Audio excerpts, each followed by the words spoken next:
no one healing journey is the same, right? I can have a client who it would take up to a year to get over a relationship, right? Um, if they're not doing the work, right? If somebody's not doing the work and actively pursuing to do the subconscious reprogramming work that is needed to truly heal, it can take up to a year. For somebody who is undergone a divorce, it could take up to 3 to 5 years of healing, right? Of really purging, right? The experiences of their past relationships. But this is why I love subconscious reprogramming, because that's where we underlining hold a lot of our fears and we hold a lot of our trauma. So through subconscious reprogramming work, I'm able to really help my clients cut the time in half. Welcome to Imperfect Mommying. Our children are constantly looking to us for examples. The term role model doesn't quite cut it here. We are shaping their worldview with every move we make. You see, it's not in the lectures we give or moments where we are actively attempting to teach them. It's in the micro movements we make, the unconscious ways in which we navigate life. We are constantly teaching our children how to show up for themselves, their friends, their future partners, and even their future children. So, what can we do to ensure we are raising thoughtful, compassionate, self-aware human beings? We have to become them ourselves. No one is perfect, but we can still all be better, and it starts with self-healing. Let's get to it.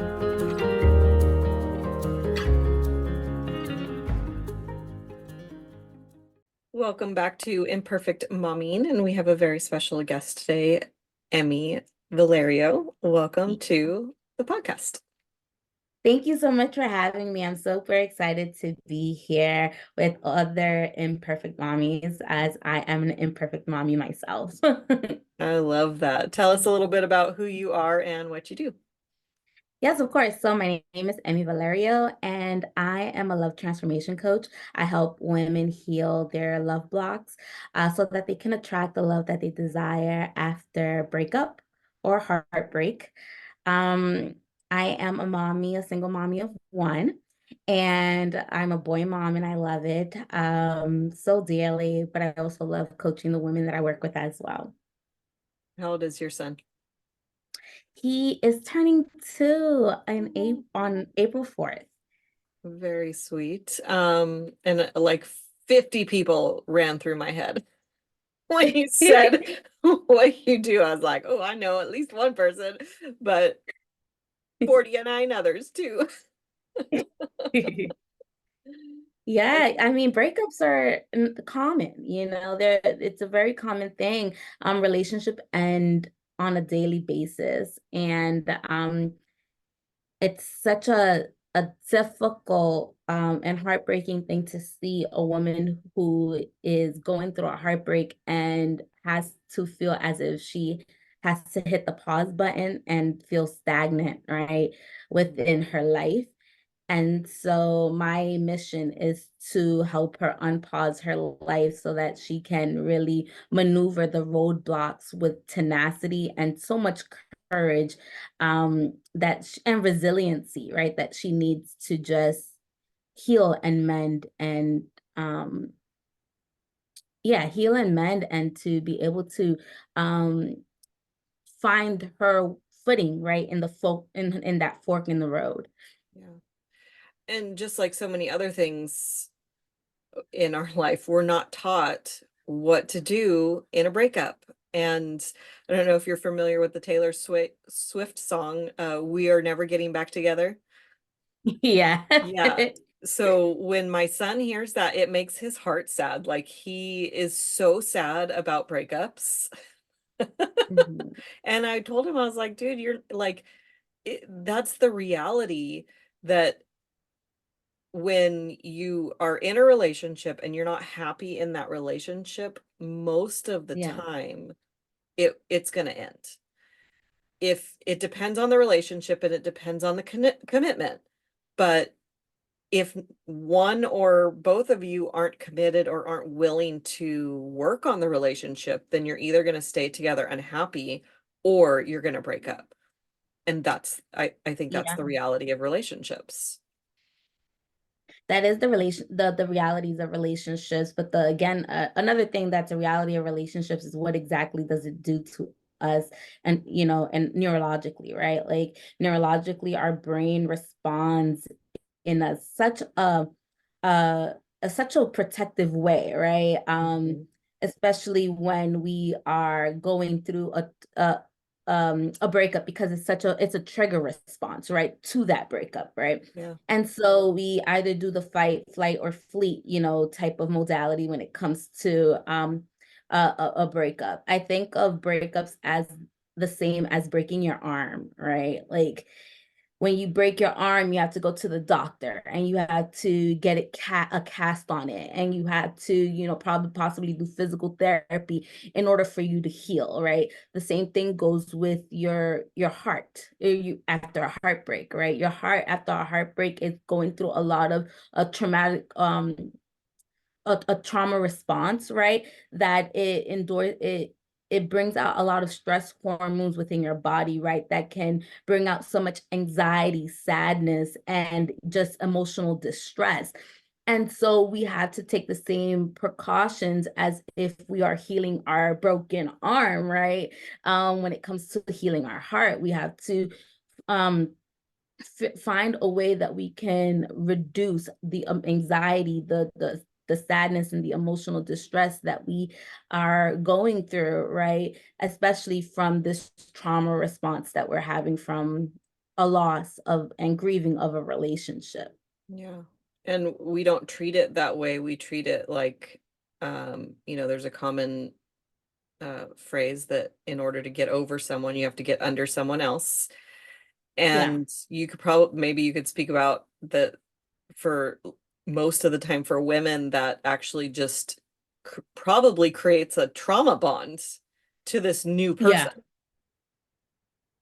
Yeah, it definitely does create it creates a trauma bond, but not only that, it just leads to a potential heartbreak again, right? Getting under, or just um getting under someone else, right? Or just um well rebounding, right? Because Yeah, that's technically right. the term. Yeah. Rebounding to somebody else can definitely lead to just another heartache, because now you are attaching yourself to another person without really releasing the trauma or the expectations that you had from the previous partner that you recently dated, right? Hmm. When it comes to a trauma bond, a trauma bond experience, what that looks like is, for those that are not familiar, is bonding or being connected or starting a relationship with somebody based on the traumatic experiences that you have undergone, right? So I've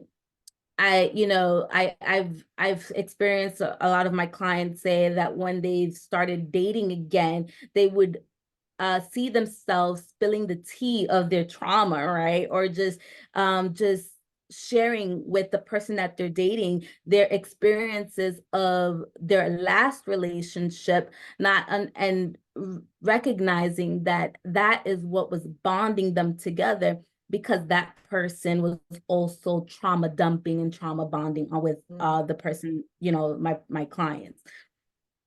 And my reason for that is because, as even the way that I explain it to my clients is that we as children learn how to love, right? And so within our learning how to love and in our experiences, we are capable of now either creating a specific attachment style.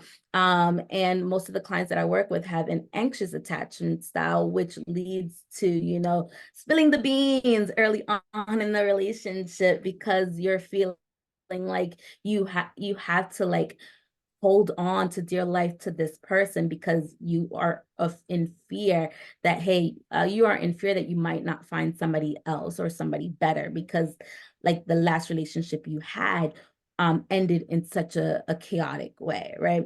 So, as I tell many of my clients, this is why it's really important to heal a lot of the love blocks and the wounds that we have, so that we do not undergo the same cycles, the relationship cycles and patterns that we did the first go around, or with that previous relationship that they've undergone.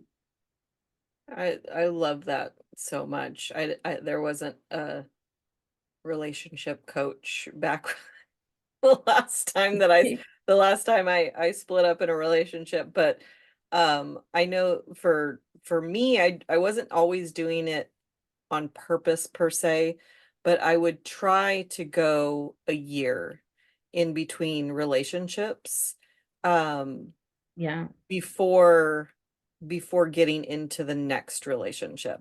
Um because it gave me time to figure out who I am again.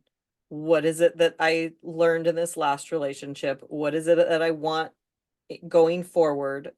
Um, and there's also a learning curve in every new relationship. And if you're still in, like, is there an average time that your clients, that you've noticed your clients live in um that trauma, that the fight or flight response, the trauma phase? Yeah, so I love this question because you're not the first person to ask me this. I've had clients that have asked me, how quickly or how long would it take to get over a breakup, per se. And the beauty of relationships is that no one relationship is the same, right? So no no one healing journey is the same, right? I can have a client who it would take up to a year to get over a relationship, right? um if they're not doing the work, right? If somebody's not doing the work and actively pursuing to do the subconscious reprogramming work that is needed to truly heal, it can take up to a year. For somebody who is undergone a divorce, it could take up to 3 to 5 years of healing, right? Of really purging, right? The experiences of their past relationships. But this is why I love subconscious reprogramming, because that's where we underlining hold a lot of our fears and we hold a lot of our trauma. So through subconscious reprogramming work, I'm able to really help my clients cut the time in half, right? So go from, instead of taking a year to really heal, take 3 to 6 months to really heal from their past heartbreak, because of the fact that we're really getting to the root of the traumatic experience, right? We're getting to the root cause as to um how they've gotten to um this form of a blueprint of love, right? Like, because we all have a love blueprint, so how they formulated this love blueprint, but most importantly, how to really shed a lot of those and decode those programmings that they have within, so that they can find and attract the love that they desire. Yeah. No, I'm digging everything that you're saying, because I love the idea of a love blueprint, um and I agree with it too. Like, we learn what love is by watching the people that we grew up with, and how we were treated in, and I like, so much of what we do is we're looking to heal those wounds Yeah, from childhood through our partner. That's why they say, you marry when girls marry their father. But yeah, it's not just marrying their father, it's marrying someone who's like the person that created the most pain for them, because they're seeking that love. And I think yeah. that people show up in my community, we talk about, we show up as the not you, right? We show up Mhm. as this person Yeah, that you think the other person wants you to be. And so your layers are interacting with their layers. Yeah. And that can go on for a year and a half or longer, Yeah. maybe even longer. But like where the not you is really interacting with they're not you, and or they're not them. And how often, like, maybe you know the statistics on this, but how quickly do people get married? I will out myself. I got married within the first 6 months of meeting both of my husbands, And that's typical. both That's of my typical for the ex-husbands. second it's typical for the second, so for the second marriage, right? Or the for the second marriage, if you've been married once and then you're getting married again, for the second marriage, it's typical for you to be married within the first year of being with somebody. Hmm. Usually that's just statistically speaking. Yeah, yeah. When it comes to, I guess, the first marriage, it all depends, right? Like, because the first marriage, from what I've seen and working with the clients that I have worked with, within 6 months, a man knows whether or not they're going to take it seriously with you and be committed to you, Mm. through marriage, right? Yeah. But at the same time, I think that as women, we have to prepare ourselves, mentally prepare ourselves to ask those questions, the right questions, to ensure that we are in alignment with the person that we're going to be getting married to, right? Mm. Because if we're talking about forever with somebody, the questions need to be asked in the beginning, right? Like the way that some coaches teach today is like, hold off, and you don't want to spring things on somebody. And it's one thing to spring your beliefs or your trauma onto someone else, but it's another thing to just have informed conversations, whether or not do you know how to take care of your financial assets? Like, that's really important. It's something important to me. Being financially stable, it's something important to me, so that's why financial questions are questions that I ask in the beginning of a relation, or of a dating. I don't even want to call it a relationship, like a dating investigation, or like your dating, your dating investigation. You're questioning this person about things that are of importance to you, so that you can weed them out of the dating pool, or weed them in if there's somebody that you think that you can align yourself with. So I would say a year, typically a year.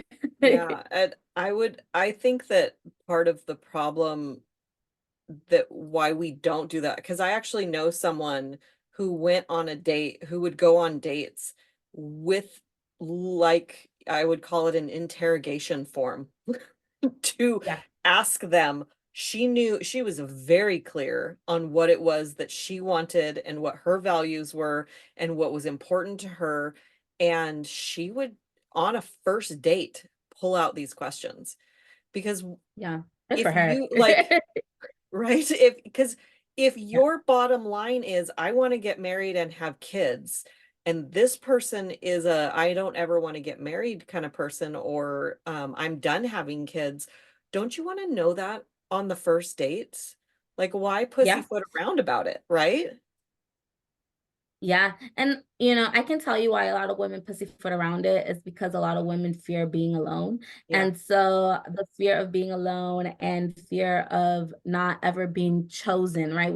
A lot of us as women, we have a need to be chosen mentality, when we can just choose ourselves first. When we shift our mindset to we've already been chosen, and we've already, in another future timeline, have already met the person that we're supposed to be with for the rest of our lives, and shift that mentality to that, from feeling insecure or feeling as if we're never going to find a person to spend the rest of our lives with, we start to make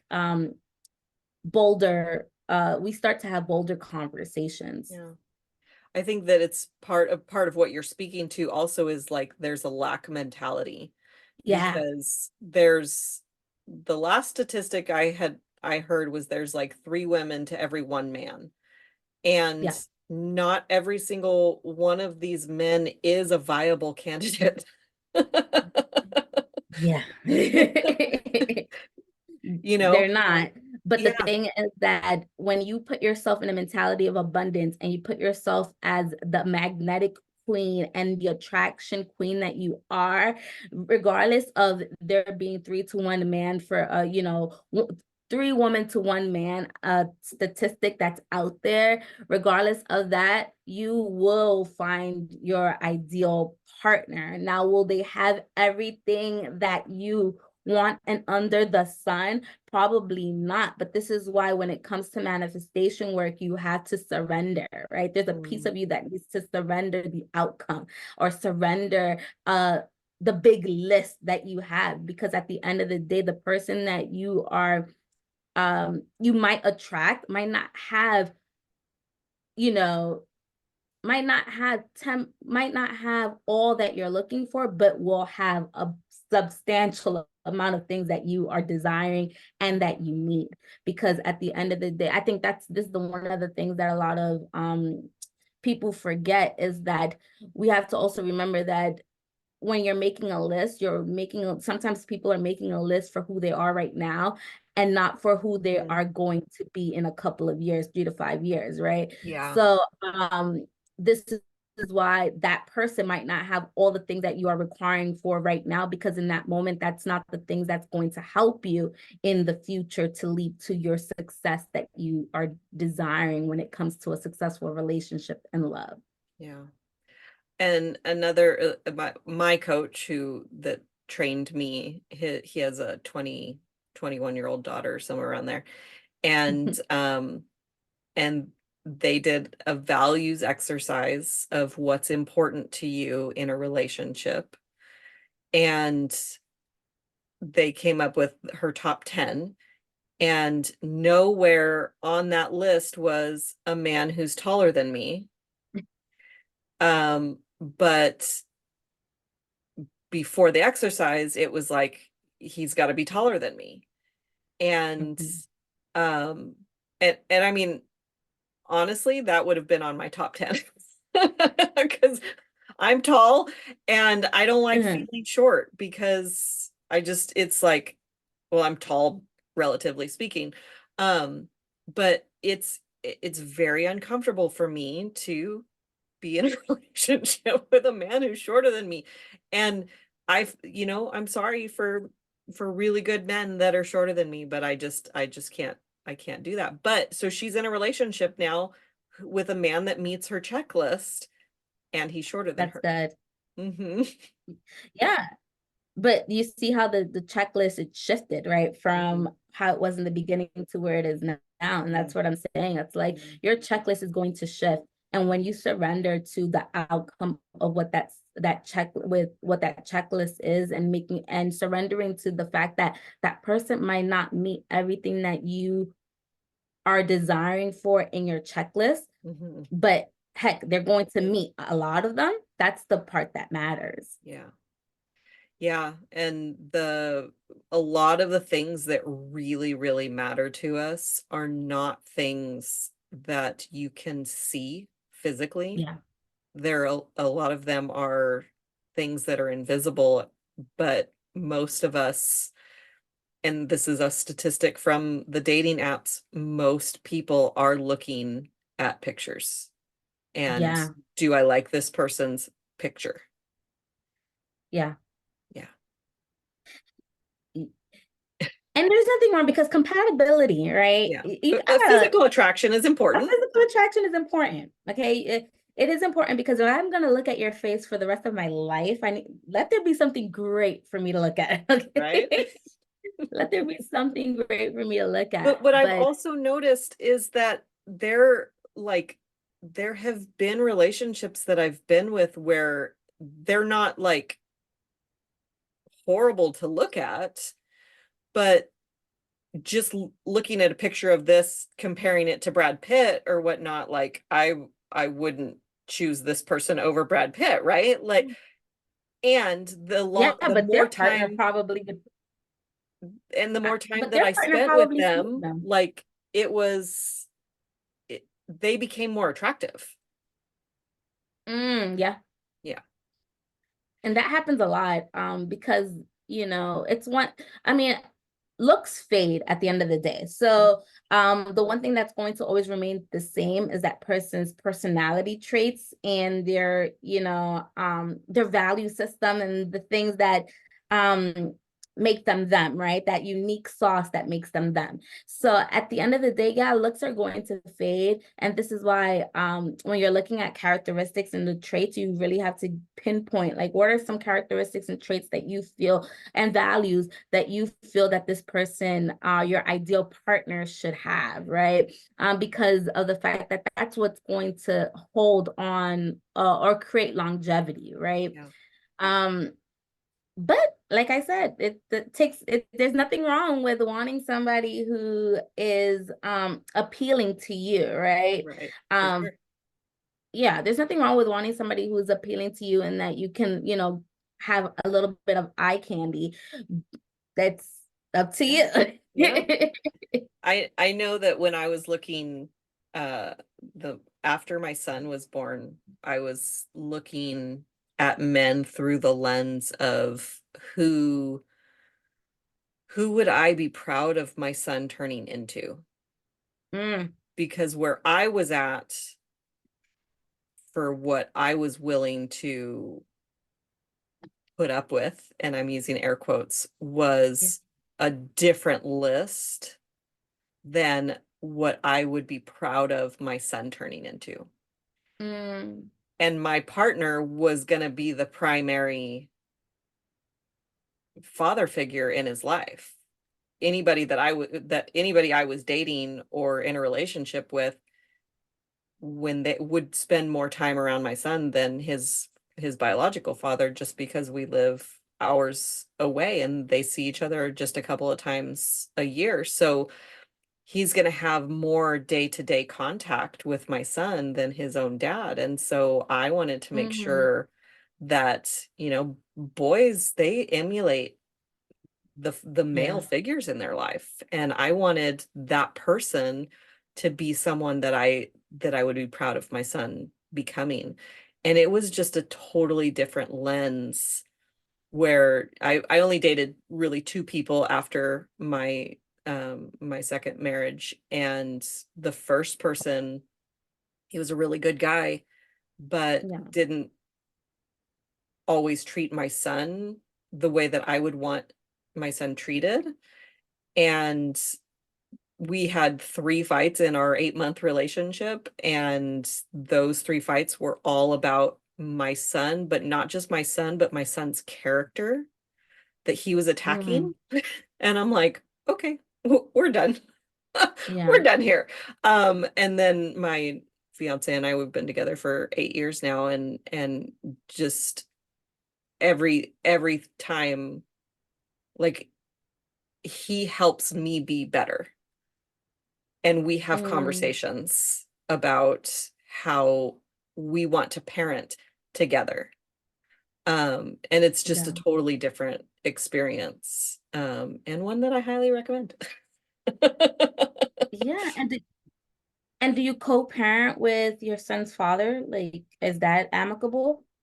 We are in contact enough. I mean, like I said, he sees him 3 or 4 times a year, and my where I had to kind of release is, control over what happens at dad's house, because that Yeah. was just going to create more conflict between he and I, because we don't agree. I'm fairly certain we don't agree, but what happens in my house is at my house, and what happens at his house is at his house. Where there was one time when my son told me, Dad told me not to tell you that that I stay up till 11 or 12 at midnight, and his bedtime was 8 or 9. um and I said, I don't care what time you go to bed at dad's house. What I do care about is that dad is telling you don't tell mom, and that's not Yeah. okay. And I addressed that, like, If you're saying don't tell mom, you know you're doing something wrong. So talk to me Yeah. about it, because I'm not unreasonable. I was at one point. I was a really unreasonable person at one point, and now I'm not. It's like, Yeah. I've evolved. But don't tell my And I kid. think that Don't tell that's mom. so beautiful. Yeah, I think that that's so beautiful that you've evolved with your parenting style, and the co-parenting relationship. I think that being a single mom, dating is different to dating as a single woman, right? It's Mhm. two different things. And although it's different, it can also be a really challenging time and exciting time because in this moment you're navigating, right? How to date, not only for yourself, but you're also dating for your children, right? Because as you said, you want to ensure that the person that is coming into your life is a bonus, an addition, right? To the life, your life, but then also to the life of your child, right? And not a subtraction, right? Not Mhm. trying to question, like you said, your child's character, not trying to, you get what I'm saying? Um, I guess not trying to be more than what you're comfortable with them being to your child, right? So that's why it's really important that when you are a single mom, right, and when you're dating, you're navigating it very differently. And you're being one very selective, right? Because like I said, not every person that you're going to be dating is going to understand the scope of your co-parenting relationship, and is also not going to not also going to understand the scope of your relationship with your child, right? That's why it's really important that you're being selective and that you're also understanding that that person can have patience and is also compassionate and flexible Mhm. with your time, because as a single parent you don't have much time to give, right? Right. So and understanding that that this potential person has those type of quality that you can grow with versus the qualities that are going to be taken from you and your child or children if more, right? But then also being open to communicate. This is why when I said in the beginning of a relationship, I ask my questions, right? My 10 important questions, because at the end of the day, I want to ensure that I am being myself, my full authentic self, and they understand by me being honest and by me being open, right? But then that I'm being clear, right, with what my day-to-day, like what it's going to look like if they decide to enter my life, right? Because at the end of the day, that person still has a choice to say, yeah, this is, something that I'm willing to be a part of, or no, I don't think that this is something that I'm willing to take a step in, right? Yeah. And if they're not willing to take a step in it, it's better for you because at the end of the day, like, you do not want to add more to your plate than you need, right, because as of right now, especially when you're dating and you have a child, your child takes priority, and their growth, their adulting takes priority. So I love all of that. Um, it sounds like there's people in my backyard. There's not. Okay. So, is there a piece of advice that you want to share with moms? moms, there's love out there. Mm. I know that right now it probably feels like it's like a daunting task to date and to get to know someone, or get to know someone new, right? And it might feel like you don't want to involve your child into this process, but understand that there's love out there to be had, and to be found, um, and understand that if you seek support, but most importantly, you trust yourself and you trust your intuition, right? When it comes to your dating, and if something doesn't feel right in your gut, you don't have to respond to it. Um, understand that you have all the power to create the life and the love that you desire. Is there a book that's been instrumental in your personal development journey? Yes, Attached. Okay.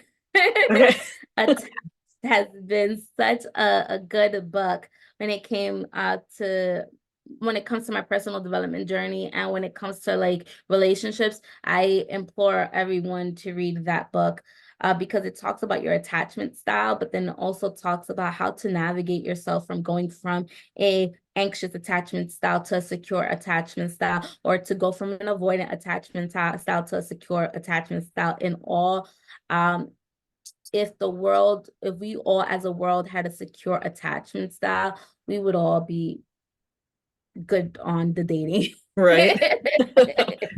I'd love to check that book out. And then I'm going to recommend one too, because it was so impactful for my relationships, and my fiance had me read it before we were really even officially dating. And it's called Getting the Love You Want. Yeah, that's a good book too. Yeah. Yeah. Such a good book.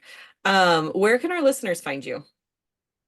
You can find me on Instagram or on Facebook at She Commands, or you can find me on my website, which is www.shecommands.com. And that's where you can find me. Perfect. Well, thank you so much for coming and joining and pouring in some beautiful nuggets of wisdom for women who are starting over or starting again, or whatever the case may be, or just looking to heal their broken heart. I greatly appreciate your expertise. Well, thank you so much for having me, and I look forward to connecting with you all again sometime soon. Awesome. And if you haven't already, go ahead and like and subscribe to the podcast wherever you are listening to it. And might as well throw in a review while you're at it, because that helps our podcast get more, what's it called? Traction. So, and until we meet again, keep healing. Bye, guys. Thank you for tuning in to Imperfect Mommying. It's time for us to step up and realize that our power is not in trying to shape our children. Our power lies in shaping ourselves into the people we want our children to model themselves after. Don't just do it for your kids. Do it for yourself. When you become a more self-aware, compassionate, and confident person, you and everyone around you benefit. For more information about me and my work, visit AlysiaLyons.com. That's AlysiaLyons.com. See you next time.